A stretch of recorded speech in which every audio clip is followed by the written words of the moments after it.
जय श्री कृष्णा। राधे राधे दोस्तों, आज मैं जो लीला कथा आप लोगों को सुनाने जा रही हूँ, आशा करती हूँ आप लोगों को बहुत अच्छा लगेगा। और आज की यह लीला कथा आप लोगों को रोने पर अवश्य विवश कर देगी। यह बिल्कुल ही सत्य घटना है, तो वीडियो को पूरा अवश्य देखिएगा। आज की यह लीला कथा हमें भेजी है कोलकाता की रहने वाली रेणुका जी ने। रेणुका जी कहती हैं कि बचपन से ही मुझे बहुत ही लाड प्यार से पाला गया है। मैं और मेरा भाई बचपन से ही हमारी हर जिद को पूरी की गई है। बचपन से मैंने मायके में लड्डू गोपाल की सेवा देखी है। मेरी माँ बहुत ही प्यार से लड्डू गोपाल की सेवा किया करती थी।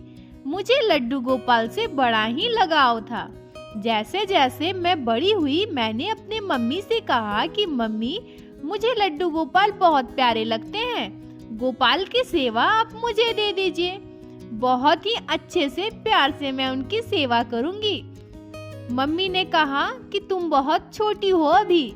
मैंने कहा नहीं, मैं बड़ी हो चुकी हूँ, मैं लड्डू गोपाल की सेवा कर सकती हूँ। मम्मी ने कहा ठीक है, तो आज से तुम ही लड्डू गोपाल की सेवा किया करना। मुझे नियम विधि सब कुछ तो पता ही था, क्योंकि मैं बचपन से ही घर में पूजा पाठ, लड्डू गोपाल की सेवा देखती आ रही हूँ। तो मैं अब लड्डू गोपाल की सेवा अपने मायके में करने लगी।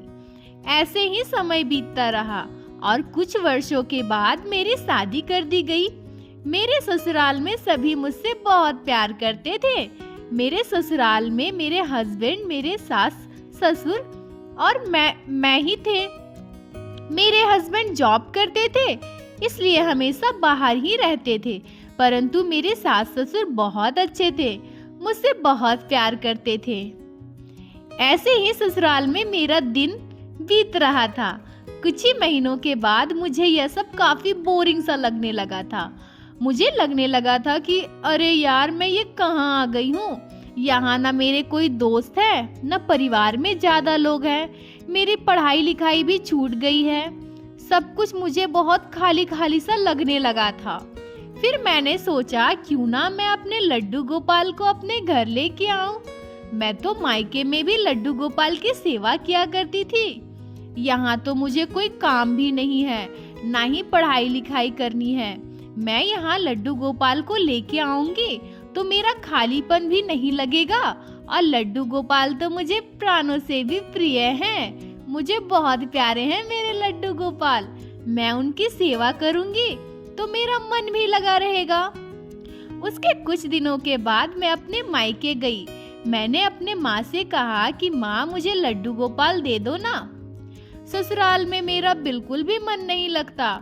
मेरे पास बहुत समय होता है, काम भी नहीं है मुझे कुछ करने के लिए। लड्डू गोपाल की सेवा करूंगी तो मेरा मन भी लगा रहेगा।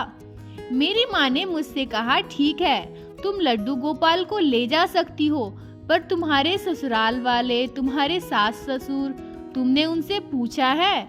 मैंने कहा मेरे ससुराल वाले बहुत अच्छे हैं, मुझे पूछने की जरूरत नहीं है। वो लोग मुझसे बहुत प्यार करते हैं। वो कभी भी किसी भी चीज के लिए मुझे मना नहीं करेंगे। और फिर लड्डू गोपाल तो इतने प्यारे हैं, इनकी सेवा करने के लिए कोई मना क्यों करेगा? ये कहकर मैं मायके से लड्डू गोपाल को अपने साथ अपने ससुराल ले आई। पर हुआ वो जो मैंने कभी सोचा भी नहीं था। मेरे लड्डू गोपाल को देखकर मेरी सासू माँ बहुत ज्यादा गुस्सा करने लगी। वो कहने लगी कि तुम लड्डू गोपाल को अपने मायके से यहाँ क्यों लेकर आई हो? लड्डू गोपाल को अपने साथ लाने से पहले तुमने एक बार मुझसे पूछा क्यों नहीं? तुम्हें पता है लड्डू गोपाल की सेवा करना कितना कठिन है, और तुम लड्डू गोपाल ले आई हो। अब हमें नॉनवेज भी छोड़ना पड़ेगा। तुम्हें पता है ना कि लड्डू गोपाल को पूजा करने से नॉनवेज नहीं चलता, और हमारी फैमिली नॉन वेजिटेरियन है। मैंने अपने सासू माँ से कहा कि माँ जी, आप परेशान मत होइए, हम भी नॉनवेज खाते हैं, लेकिन लड्डू गोपाल की सेवा में कभी कोई कमी नहीं होती है, और मैं सब कुछ कर लूंगी, आप चिंता मत कीजिए। सासू माँ कहने लगी नहीं, हमारी फैमिली में लड्डू गोपाल की स्थापना नहीं होगी। हमारे घर में जो देवी देवता है तुम उनकी पूजा करो। लड्डू गोपाल को अपने मायके में दे आओ। मैं बहुत परेशान हो गई अपने सासू माँ की बातों को सुनकर। मैं अपने मायके में इतना बताती हूँ, हमेशा सबकी इतनी तारीफ करती हूँ, मैं सबको बताती हूँ कि मेरे सास ससुर इतने अच्छे हैं, मुझसे इतना प्यार करते हैं। और अगर मैं बोलूँगी कि लड्डू गोपाल को वो रखना नहीं चाहते और मैं लड्डू गोपाल को वापस ले जाऊँ तो सब क्या सोचेंगे। मैं इनकी बदनामी नहीं करना चाहती। मैंने बिना कुछ कहे लड्डू गोपाल को मंदिर में स्थापना कर दी। परंतु अब मेरे ससुराल में कुछ भी अच्छा नहीं चल रहा था। दिन रात मुझे अपने ससुराल में खिचखिच सुननी पड़ रही थी, जो मुझे बिल्कुल अच्छा नहीं लगता था। मेरे मायके में कभी किसी ने मुझे इस तरह से व्यवहार नहीं किया। मुझे लगा कि सब कुछ मेरी ही गलती है। मेरे सास ससुर इतने अच्छे हैं, सब मुझसे इतना प्यार करते थे, मेरी हर ख्वाहिश को पूरी करते थे। यह मेरी ही गलती है, मैंने किसी से बिना कुछ पूछे लड्डू गोपाल को यहाँ ले आई। फिर मुझे एक बात समझ नहीं आती थी कि मेरे ससुराल वाले इतने अच्छे हैं, मेरी इतनी केयर करते हैं, तो लड्डू गोपाल से उन्हें क्या दिक्कत है? वो क्यों लड्डू गोपाल की सेवा हमारे घर नहीं होने देना चाहते हैं? पर मैं अपने ससुराल की बदनामी अपने मायके में नहीं करना चाहती थी, इसलिए मैं लड्डू गोपाल को वापस मायके नहीं दे पा रही थी। ऐसे ही कुछ महीने बीत गए, परंतु एक दिन ऐसी दुर्घटना घटी जिसे सुनकर आपके आंखों में आंसू आ जाएंगे। रेणुका जी कहती हैं कि एक दिन सुबह उठकर नहा धोकर जब मैं अपने घर के मंदिर में गई और वहां जाकर देखा तो मेरे लड्डू गोपाल वहां नहीं थे। मैंने कभी सोचा भी नहीं था कि ऐसा हो सकता है। लड्डू गोपाल के साथ साथ उनके वस्त्र, उनका सारा सामान कुछ भी मंदिर में नहीं था। मैं पागलों की तरह दौड़ते हुए अपने सासू माँ के कमरे की तरफ भागी। वहां मेरे ससुर जी चाय पी रहे थे। मैंने उनसे कहा, पिताजी मेरे लड्डू गोपाल कहाँ है? माँ कहाँ है? उन्होंने कहा कि तुम्हारी सासू माँ तुम्हारे लड्डू गोपाल को पानी में प्रवाह करने गई है। यह सुनकर जैसे मेरा पूरा शरीर बर्फ के जैसा जम गया। मुझे यकीन नहीं हो रहा था कि मेरे प्राणों से प्रिय मेरे लड्डू गोपाल को मेरी सासू माँ पानी में प्रवाह करने गई है। मुझे लग रहा था कि सब कुछ मेरी गलती है, मेरी वजह से यह सब हुआ है। बचपन से जिस लड्डू गोपाल को मैंने इतने प्यार से सेवा की है, बस मेरी गलती से मेरी सासू माँ उन्हें पानी में प्रवाह करने गए हैं। यह सोचकर मैं जोर जोर से रोने लगी। कुछ देर बाद मेरी सासू माँ वापस आई। वापस आकर के जैसे ही वो घर में बैठी, मैंने उनसे पूछा कि माँ मेरे लड्डू गोपाल कहाँ है? अब कहाँ छोड़ आई मेरे लड्डू गोपाल को? मेरी सासू माँ कुछ भी जवाब नहीं दे रही थी। उन्होंने बस ये कहा कि तुम्हारे लड्डू गोपाल जहाँ भी है ठीक है, मैंने उन्हें पानी में प्रवाह कर दिया है। मैं बहुत रोने लगी, पर मैं क्या करती? अब तो मैं अपने ससुराल में बिल्कुल किसी से बात भी नहीं करती थी। मैं बिल्कुल अकेले हो गई। मुझे ऐसा लगा जैसे मेरे प्राण मुझसे किसी ने छीन लिए हो, मेरे शरीर में जान ना हो। ऐसे ही ससुराल में मेरे दिन बीत रहे थे। फिर एक दिन मुझे मेरी सहेली का कॉल आता है। वो कहती है, रेणुका कैसी हो, आजकल क्या कर रही हो? मैं बोली, कुछ नहीं यार, बस ऐसे ही बोर हो रही हूँ। तू बता, तू क्या कर रही है? उसने मुझसे कहा, हाँ यार मैं भी बिल्कुल बोर हो रही हूँ घर पे। हमारा बीए तो कंप्लीट हो चुका था, तो चलो ना, क्यों ना हम साथ साथ एमए कंप्लीट कर ले। ऐसे हमारी पढ़ाई भी कंप्लीट हो जाएगी और कॉलेज आना जाना रहेगा। सभी दोस्त एक दूसरे से मिलते रहेंगे तो मन भी लगा रहेगा। मैं मन में सोचने लगी कि अब मुझे कुछ भी करने से पहले अपने घर में पूछ लेना चाहिए। मैं नहीं चाहती कि दोबारा से मुझसे कोई गलती हो। एक बार मेरी गलती की इतनी बड़ी सजा मेरे प्राणों से प्रिय मेरे लड्डू गोपाल को भुगतना पड़ा है। मैंने अपनी सहेली से कहा कि ठीक है, मैं घर में बात करके तुम्हें कॉल करती हूँ। मैं अपने सासू माँ के पास गई। उनसे बोली कि माँ मुझे एमए कंप्लीट करना है, क्या मैं कॉलेज में एडमिशन ले लूँ? मेरी सासू माँ कहने लगी कि अरे वाह, ये तो बहुत खुशी की बात है, तुम एडमिशन ले लो, ऐसे तुम्हारा मन भी लगा रहेगा, तुम्हारा पढ़ाई भी हो जाएगी और तुम्हारे मन में जो लड्डू गोपाल का भूत सवार है ना, वो भी उतर जाएगा। मुझे यकीन नहीं था कि मेरी सासू माँ मुझे परमिशन देगी। वो मुझे इतना प्यार करती है, मेरी हर बात मानती है, पर लड्डू गोपाल के लिए उन्होंने ऐसा व्यवहार क्यों किया, मुझे आज तक समझ नहीं आया। मैंने कॉलेज में एडमिशन ले लिया। धीरे धीरे मेरा कॉलेज भी कंप्लीट होने वाला था। अब कुछ ही महीने बच गए थे मेरे फाइनल एग्जाम को। उसी बीच मेरी फ्रेंड, जिसने मुझे कॉल करके कॉलेज में एडमिशन लेने की बात कही थी, वो मुझे कहती है कि कल मेरे भाई का बर्थडे है, तुम्हें मेरे घर जरूर आना है। मैं उससे बोली कि तुम्हारा कोई भाई भी है, तुमने कभी बताया नहीं, और इतने सालों में मुझे कभी पता भी नहीं चला कि तुम्हारा कोई भाई भी है। वो मुझसे कहने लगी कि अरे यही तो सरप्राइज है और कल तुम्हें जरूर आना है। मैं घर जाकर अपने सासू माँ से बोली, माँ जी, मेरी सहेली के भाई का बर्थडे है, मुझे बुलाई है, तो क्या मैं जाऊँ? तो मेरी सासू माँ कहती है कि इसमें पूछने वाली कौन सी बात है, हाँ तुम चली जाओ। मुझे बहुत अच्छा लगा कि मेरी सासू माँ मुझे हर बात की परमिशन देती है, मुझे पढ़ा रही है, पर मेरे गोपाल के साथ ऐसा व्यवहार। दूसरे दिन मैं तैयार होकर अपनी सहेली के घर चली जाती हूँ।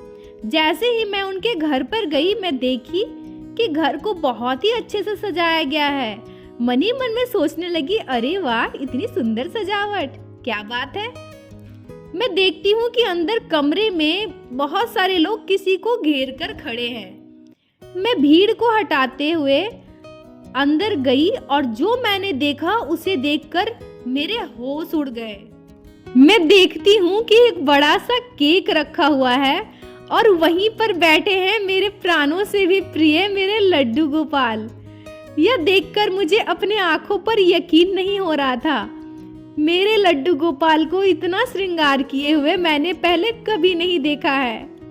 इतने दिनों के बाद अपने लड्डू गोपाल को अपने सामने देखकर मेरे आंखों में आंसू आ गए, परंतु मैंने किसी से कुछ भी नहीं कहा।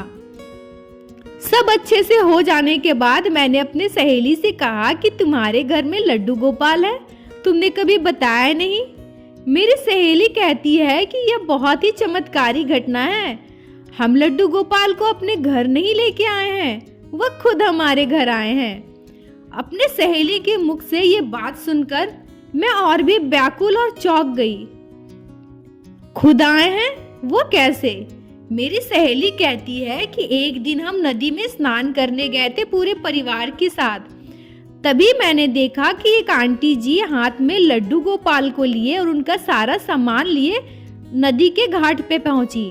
मैंने आंटी जी से कहा, आंटी जी, आप लड्डू गोपाल को नदी में स्नान करवाने आई हो? आंटी जी मुझे कहती है कि नहीं, मैं लड्डू गोपाल को नदी में प्रवाह करने आई हूँ।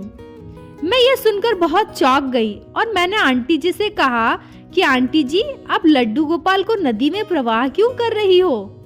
उन्होंने कहा कि लड्डू गोपाल की सेवा मैं किया करती थी, मेरे घर में और कोई है नहीं इनकी सेवा करने के लिए। अब मेरी तबीयत भी ठीक नहीं रहती, मेरी उम्र भी हो रही है, तो इसीलिए मैं लड्डू गोपाल को नदी में प्रवाह कर रही हूँ। जब इनकी सेवा ही अच्छे से ना कर सकूं तो इन्हें घर में रख के क्या फायदा। मैं आंटी जी से कही कि आंटी जी, अगर आपको कोई प्रॉब्लम ना हो तो आप लड्डू गोपाल को मुझे दे दो ना। मैं बहुत दिनों से मन ही मन सोच रही थी कि लड्डू गोपाल को अपने घर लेके आऊं।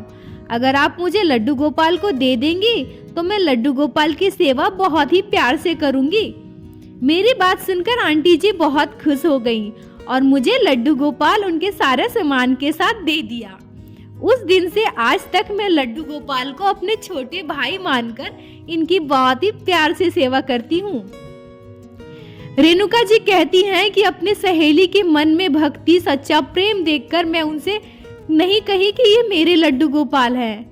मेरे मन में डर आ गया कि कहीं मैं अगर उनको कह दूं कि ये मेरे लड्डू गोपाल हैं तो उनके मन में जो लड्डू गोपाल के लिए प्यार और भक्ति है उसमें कमी ना आ जाए। और मेरे सासू माँ के बारे में वो क्या सोचेंगी कि हमेशा मैं इतनी तारीफ करते रहती हूँ, मेरे सास ससुर इतने अच्छे हैं, और वही सास ससुर ने मेरे लड्डू गोपाल को नदी में प्रवाह कर दिया। उस दिन से आज तक मेरी सहेली को मैंने कभी नहीं बताया कि वो मेरे लड्डू गोपाल हैं। बीच बीच में मैं लड्डू गोपाल को देखने, उनसे मिलने अपने सहेली के घर जाया करती हूँ और उनके लिए बहुत सारा सामान भी लेके जाया करती हूँ। मेरी सहेली कहती है कि तुम मेरे लड्डू गोपाल को कितना प्यार करती हो ना, तुम्हें लड्डू गोपाल पसंद है। मैं उनसे कहती हूँ कि हाँ, मुझे लड्डू गोपाल बहुत प्रिय हैं और तुम्हारे वाले लड्डू गोपाल तो मुझे बहुत ही ज्यादा पसंद है। दोस्तों, लड्डू गोपाल को जब जिनके घर जाना हो चले ही जाते हैं। अब उनकी इच्छा के विरुद्ध हम ना अपने लड्डू गोपाल को कभी अपने घर ला सकते हैं, ना ही उन्हें कहीं भेज सकते हैं।